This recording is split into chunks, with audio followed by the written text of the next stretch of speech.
నమస్కారం డాక్టర్ గారు. ఈ ఉత్తరం మహబూబ్ నగర్ నుండి రాస్తున్నాను. నాకు ఒక కూతురు ఉంది. తన వయసు 10 సంవత్సరాలు. నా కూతురు ఉబ్బసం వ్యాధితో బాధపడుతుంది. ఈ సమస్య చలికాలం వచ్చిందంటే ఎక్కువగా అవుతుంది. నా కూతురుకున్న సమస్యకు ఆయుర్వేదంలో పరిష్కారం తెలియజేయండి అంటూ రాస్తున్నారు. ఈ ఉబ్బసం పిల్లలు అనేది ఎక్కువ చూస్తుంటాం. 10 సంవత్సరాలు వచ్చేటప్పుడు చాలా మందిలో కొంతవరకు మెరుగవుతూ ఉంటుంది. ఎవరో కొంతమంది, ఎందుకంటే 5-6 సంవత్సరాలు వచ్చేసరికి కొంచెం లంగ్స్ బాగా స్టేబుల్ అయిపోయి ఈ సమస్య కొంత తీవ్రత తగ్గుతూ ఉంటుంది అన్నమాట. అయితే కొంతమంది పిల్లల్లో ఇది ఇంకా కొన్నేళ్ల పాటు కొనసాగుతూ ఉంటుంది. అంటే ఇది ఇలా రావడానికి కారణాలు ఏంటి అని చూసినప్పుడు, ఒకటి వంశపారంపర్యంగా వచ్చే అవకాశం ఉంది. ఉబ్బసం అనేది ముందు తరంలో ఇంట్లో ఎవరికైనా ఉన్నట్టయితే కనుక తర్వాత తరంలో పిల్లలకు వచ్చే అవకాశం ఉంటుంది. అది అలాగే కొంతమంది పిల్లల్లో ఏంటంటే ఎలర్జీలు అవి ఉంటూ ఉంటాయి. ఏ పదార్థానికి ఎలర్జీ అనేటువంటిది కనుక్కోవడం కష్టంగా ఉంటుంది. కానీ కొన్ని ఎలర్జీల వల్ల కూడా ఈ ఉబ్బసం అనేటువంటి సమస్య వస్తూ ఉంటుంది అన్నమాట. కొన్ని వాసనలకు కానీ, కొన్ని ఆహార పదార్థాలకు కానీ, బయట ఉండే దుమ్ము ధూళి, లేకపోతే పువ్వుల నుంచి వచ్చేటువంటి రకరకాల పుప్పొళ్ళు, ఇవన్నీ కూడా ఉబ్బసానికి కారణం అవుతుంటాయి. రకరకాల ఎలర్జీస్ అవి కూడా. అంటే ఈ పాపకి ఏదైనా కరెక్ట్ కారణం ఐడెంటిఫై చేశారా లేదా అని మనకు తెలియలేదు. ఐడెంటిఫై చేయడం కూడా కష్టం. ఇంకా చాలాసార్లు ఏవేవో రకాల టెస్ట్లు అవి, అంటే ఎలర్జీ టెస్ట్లు అవి చేసి ఇది ఎలర్జీ అది ఎలర్జీ అన్నారు, అది మానేసాం ఇది మానేసాం, అయినా వస్తుంది అని చెప్పిన వాళ్ళు చాలామంది ఉంటూ ఉంటారు. కారణాలు ఏమైనా కానీ ఈ ఉబ్బసం అనే సమస్య ఉన్నప్పుడు ఏంటంటే ఆహారం విషయంలో కొన్ని జాగ్రత్తలు తీసుకుంటూ కొంత ఊపిరితిత్తులను స్ట్రెంగ్థెన్ చేయడానికి కొన్ని వ్యాయామాలు అవి చేసుకుంటూ ఉన్నట్టయితే కనుక వ్యాధిని చాలా వరకు అదుపులో పెట్టడానికి అవకాశం ఉంటుంది. అంటే ఆహారం విషయంలోకి వచ్చేసరికి ఈ ఉబ్బసం అనేటువంటి సమస్యకి కఫదోషానికి వాతదోషానికి సంబంధం ఉంటుందన్నమాట. అందుకని కఫాన్ని పెంచేటువంటి ఆహార పదార్థాలని బాగా తగ్గించాలి. ముఖ్యంగా ఈ చిన్నపిల్లల్ని ఇవన్నీ కంట్రోల్ చేయించడం కష్టమే, కానీ వాళ్ళకి కొంచెం ఎక్స్ప్లెయిన్ చేసి ఎందుకంటే ఆయాసపడుతూ ఆ పిల్లలు కష్టపడుతూ ఉండడం అనేది వాళ్ళకి ఇబ్బందిగానే ఉంటుంది. ఏమేం చేయాలనే దానికి, ఎందుకు చేయాలనేది కూడా పిల్లలకి ఎక్స్ప్లెయిన్ చేస్తే కనుక వాళ్ళు కొంచెము విని ఆహారం అది సూచనలు పాటించడం కూడా చాలా శ్రద్ధగా చేస్తారు పిల్లలు. తినేటువంటి ఆహారంలో కఫాన్ని పెంచేటువంటి పదార్థాలు ఇప్పటికి చాలాసార్లు మనం చెప్పుకుంటూ వస్తూ ఉంటాం. కఫాన్ని పెంచేటువంటివి అంటే పిల్లలకి మహాప్రీతికరమైనటువంటి క్రీమ్ బిస్కెట్లు, చాక్లెట్లు, కేక్లు, పేస్ట్రీలు, ఇవన్నీ కూడా కఫాన్ని పెంచుతాయి. అందుకని ఇటువంటి ఆహార పదార్థాలన్నీ కూడా మాన్పించేసేయాలి, అలవాటే మాన్పించేసేయాలి. అలాగే పాయసం లాంటివి, బాగా పాలు పోసి చేసేటువంటి పాయసము, మిల్క్ స్వీట్స్, ఇవన్నీ కూడా కఫదోషాన్ని పెంచుతాయి కనుక ఇటువంటి ఆహారాలన్నీ కూడా తగ్గించేసేయాలి. పెరుగు కూడా పెట్టకూడదు పిల్లలకి. ఈ ఉబ్బసం అది ఉన్న పిల్లలకి పెరుగు మానేసేయాలన్నమాట. సో ఇలాంటి ఆహార పదార్థాలు తగ్గించేసుకోవాలి. అలాగే ఇంట్లో కూడా ఏంటంటే మనకి దేనికి ఎలర్జీ అనేటువంటిది తెలుసుకోలేం కనుక ఇంటిని పరిశుభ్రంగా ఉంచుకోవడం, అంటే లోపల ఎక్కువ తేమ తడి అది లేకుండా చూసుకోవడం, ఇంటి లోపల బూజులు అవి లేకుండా కూడా చూసుకుంటూ ఉండాలి. ఎందుకంటే ఈ బూజుల్లో ఉండేటువంటి ఫంగై కూడా వీళ్ళకి ఎలర్జీగా తయారై ఆయాసం అది వస్తూ ఉంటుంది. అందుకని బూజులు లేకుండా, దుమ్ము లేకుండా చాలా శుభ్రంగా ఉంచుకుంటూ ఉండాలి. ఉబ్బసం వ్యాధి ఉన్నటువంటి పిల్లలు ఇంట్లో ఉంటే పెంపుడు జంతువుల్ని పెట్టుకోకపోవడం మంచిది. అంటే అవేమి ఆలోచించుకోకుండా చాలామంది కుక్కల్ని, పిల్లుల్ని వాటిని ఇంట్లో పెంచుతూ ఉంటారు.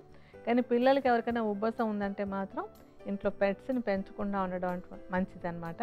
వాటి నుంచి రాలేటువంటి బొచ్చు వల్ల కానివ్వండి, ఆ బొచ్చులో కూడా కొన్ని జీవులు ఉంటూ ఉంటాయి. ఆ జీవులు కూడా వీళ్ళకి ఎలర్జీని కలిగిస్తూ ఉంటాయి.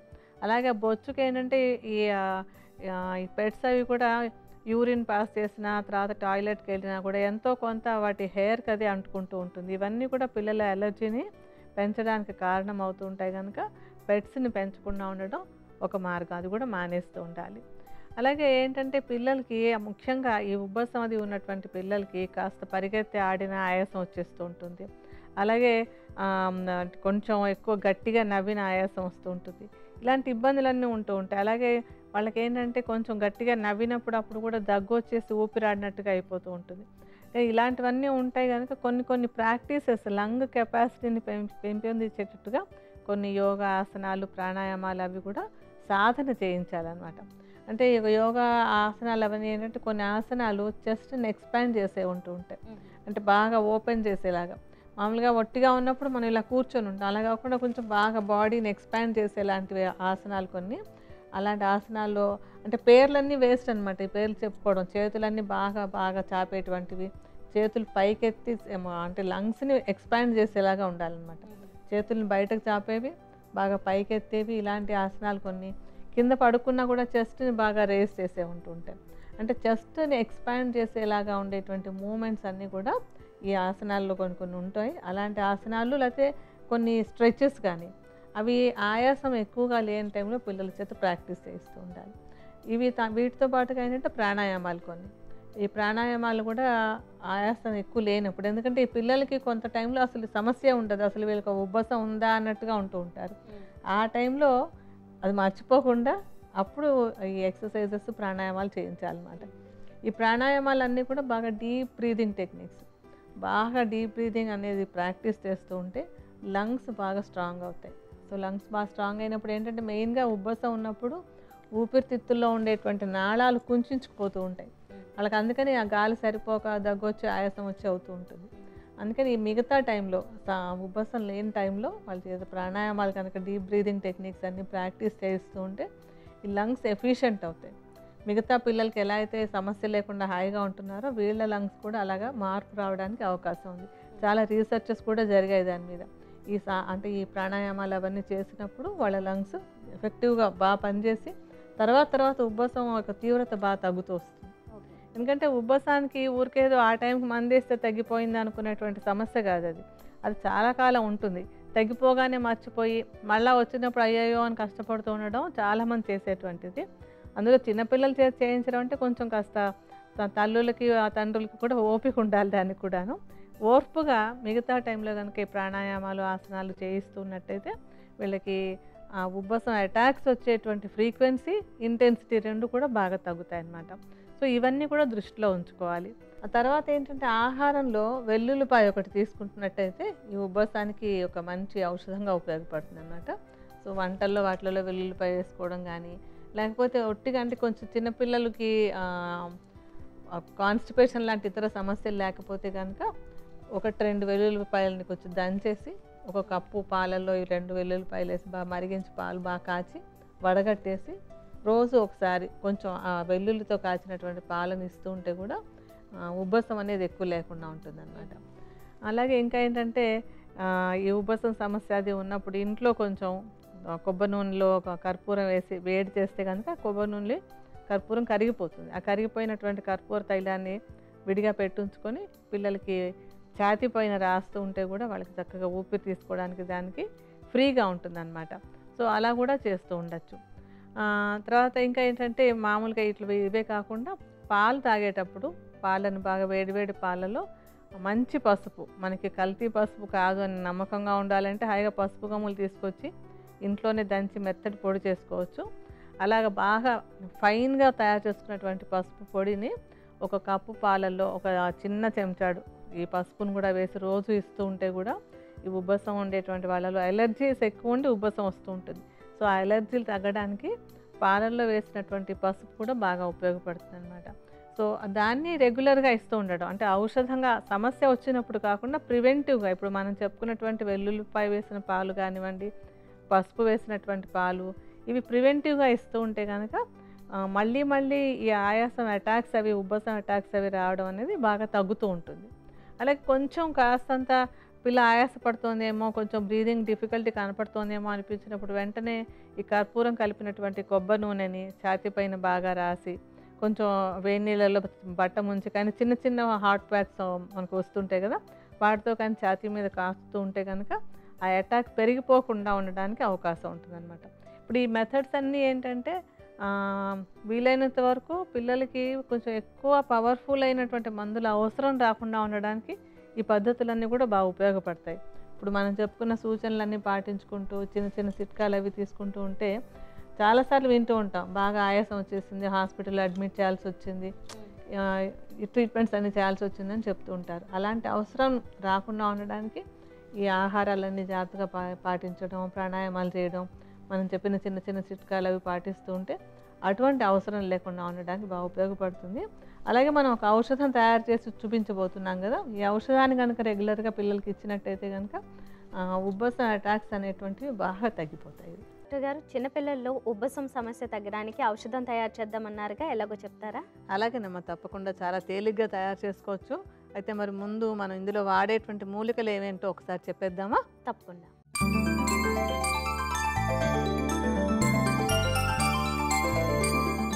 చిన్నపిల్లలు ఉబ్బసం సమస్య తగ్గడానికి అవసరమయ్యే ఔషధం తయారీకి కావలసిన మూలికలు: పిప్పళ్ళు, పటిక బెల్లం, విడంగాలు, సొంటి, జీలకర్ర, మిరియాలు, తేనె.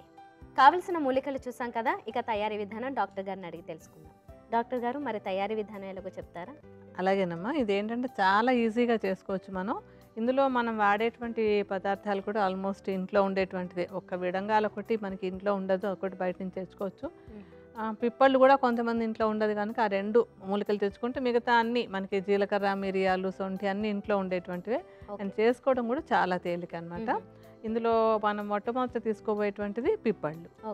పిప్పళ్ళు పిల్లలకి ఏంటంటే ఉబ్బసం ఉన్నటువంటి వాళ్ళకి కఫం ఎక్కువ తయారవ్వకుండా ఉండేలాగా ఉపయోగపడతాయి. అలాగే లంగ్స్కి ఒక మంచి టానిక్ లాగా కూడా ఉపయోగపడతాయి అన్నమాట. పిప్పళ్ళని ఏం చేయాలంటే కొంచెం మూకుట్లో నెయ్యి వేసి ఆ నేతిలో పిప్పళ్ళని వేసి వేయించాలి. అవి వేగినటువంటివి చల్లారిపోయిన తర్వాత చూర్ణంలా చేసుకోవాలి. మనం ఈ ఔషధంలో వేసుకునేటువంటి మెయిన్ మూలిక పిప్పళ్ళు. పిప్పళ్ళని మీరు ఒక 500 గ్రాముల పరిమాణాలు, అంటే పిప్పళ్ళ చూర్ణాన్ని సుమారుగా ఒక 500 గ్రాముల పరిమాణంలో తీసుకోండి. మేము మీకు చూపించడం కోసం అని చెప్పి కొద్దిగా వేసి చూపిస్తున్నాం. సో నోట్ చేసుకోండి ఆ విషయాన్ని. సో 500 గ్రాముల చొప్పున పిప్పళ్ళ చూర్ణం వేసుకోవాలి. మనం తీసుకున్నటువంటి చూర్ణాన్ని బౌల్లో వేసుకుందాం. తర్వాత తీసుకునేటువంటి మూలిక విడంగాలు. విడంగాలు 125 గ్రాముల పరిమాణంలో తీసుకోవాలన్నమాట. అంటే ఇప్పుడు ముఖ్యంగా ఏంటంటే ఇందులో వాడేటువంటి అన్నింటికి కూడా ఒక రసాయనం అనేటువంటి లక్షణం కూడా ఉంటుంది. ఒక మంచి టానిక్ లాగా ఉపయోగపడతాయి. అలాగే డైరెక్ట్గా ఉబ్బసాన్ని తగ్గించడానికి కూడా ఉపయోగపడతాయి. ఈ విడంగాలని మీరు కొలత ప్రకారం రాసుకోండి. 125 గ్రాముల చూర్ణాన్ని తీసుకోవాలి. మనము పిప్పళ్ళ కంటే కూడా 4వ వంతు వచ్చేలాగా విడంగాల చూర్ణాన్ని బౌల్లో వేసుకుందాం. ఆ తర్వాత సొంఠి కూడా కఫాన్ని తగ్గించడానికి బాగా ఉపయోగపడుతుంది. అలాగే ఇది వాత దోషాన్ని తగ్గిస్తుంది అనమాట. సో 2 తగ్గినప్పుడు ఉబ్బసం తగ్గడానికి ఇది ఒక మంచి ఔషధంగా ఉపయోగపడుతుంది. సొంఠిని కూడా ఇందాక పిప్పళ్ళకి చెప్పినట్టుగానే కొంచెం నేతిలో వేయించి చల్లారిన తర్వాత చూర్ణంలా చేసుకోవాలి. అయితే పిప్పళ్ళు మనం 500 గ్రాముల చూర్ణం వేస్తాం. ఇది ఒకటిగా 50 గ్రాములు వేస్తే సరిపోతుంది అనమాట. సో పిప్పళ్ళ చూర్ణాన్ని కూడా మనం కలుపుకుందాం ఇందాకటి బౌల్లో.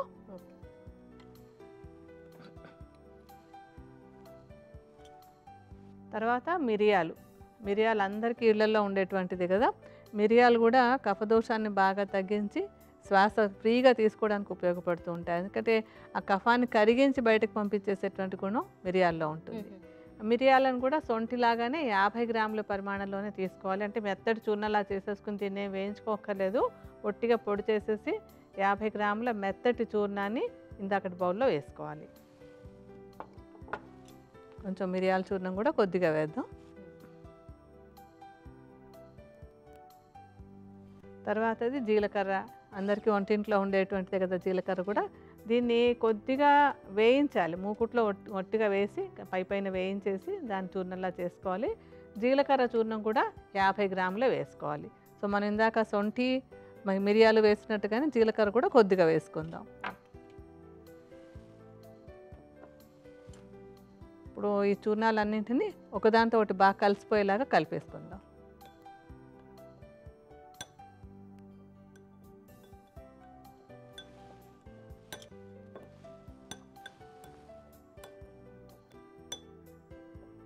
కలిపేశారు కదా. ఇప్పుడు ఇందులో ఏంటంటే 250 గ్రాముల పరిమాణంలో పట్టిక బెల్లం చూర్ణాన్ని పిల్లలు చక్కగా హ్యాపీగా వేసుకోవచ్చు. మందు ఏదైనా తయారు చేస్తే పిల్లలు రోజు ఏడుస్తూ ఉంటే వేయడం కష్టం. చక్కగా కాస్త తీతీగా కూడా ఉంటుంది ఇది. అండ్ పట్టిక బెల్లానికి కూడా కఫదోషాన్ని తగ్గించేటువంటి గుణం ఉంది. చాలా మందికి ఎక్స్పీరియన్స్లో కూడా ఉంటుంది. కొంచెం గొంతులో ఏదైనా ఫ్లెమ్ అది ఉంటే కొంచెం పట్టిక బెల్లం చప్పరిస్తూ ఉంటాం కదా. ఈ పట్టిక బెల్లానికి కఫాన్ని తగ్గించే గుణం ఉంది. పట్టిక బెల్లాన్ని మెత్తటి పొడిలా చేసేసుకుని 250 గ్రాముల పరిమాణంలో పట్టిక బెల్లం చూర్ణాన్ని ఇందులో వేసుకోవాలి. సో ఇప్పుడు మనం ఈ మొత్తాన్ని పట్టిక బెల్లం చూర్ణాన్ని అందులో కలిపేద్దాం.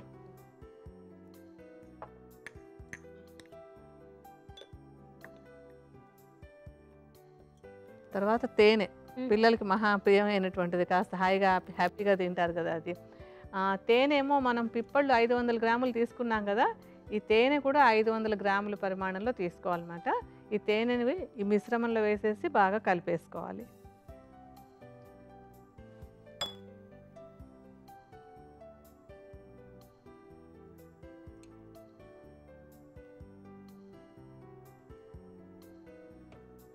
అన్నీ బాగా కలిపేసేయాలి మొత్తం అంతా.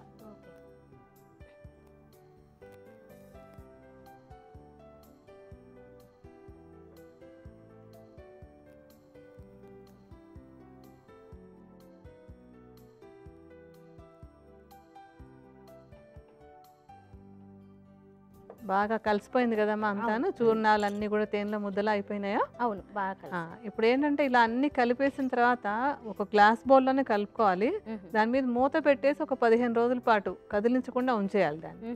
ఆ ఉంచేసినప్పుడు ఏంటంటే ఇందులో మనం పటిక బెల్లం వేసాము, మిగతా మూలికలన్నీ వేసాం కదా, అవన్నీ కూడా ఒకదానితో ఒకటి కలిసిపోయి చక్కటి ఒక మిశ్రమం తయారవుతుంది అనమాట. అన్నీ ఇంటరాక్ట్ అయ్యి కరుగుతుంది. పటిక బెల్లం కూడా మనకి తేనెలో కలిసిపోయి కరిగిపోయి అన్ని మూలికలు కూడా కలిసి ఒక మంచి లేహ్యం లాంటివి తయారవుతుంది. ఓకే, అప్పుడు మనకి ఔషధం రెడీ అయిపోయినట్టు లెక్క. ఓకే, తయారైతే చాలా సింపుల్గా అయిపోయింది. కానీ ఎంత పరిమాణంలో ఎప్పుడెప్పుడు తీసుకోవాలి? ఇలా రెడీ అయిపోయినటువంటి అంటే 15 రోజుల తర్వాత నుంచి తీసుకోవడం మొదలు పెట్టాలి. అలా తయారైనది ఒక 2-3 నెలలు అలా ఉంచుకోవచ్చు, ఏమి పాడైపోదు అనమాట అది. దాన్ని ఏంటంటే చిన్న పిల్లలు మరి 5 సంవత్సరాల లోపు పిల్లలు అయినట్టయితే కనుక 1/2 చెంచా పరిమాణంలో, ఇప్పుడు ఇందాక మనకి ఉత్తరం రాసినటువంటి అమ్మాయికి 10 సంవత్సరాల వయసు చెప్పారు కనుక ఒక చెంచాడు.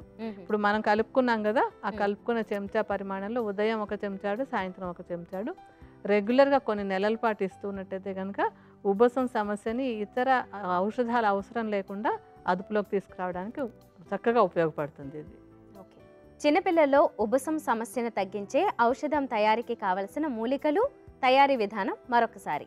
పిప్పళ్ళు, పటిక బెల్లం, విడంగాలు, సొంటి, జీలకర్ర, మిరియాలు, తేనె.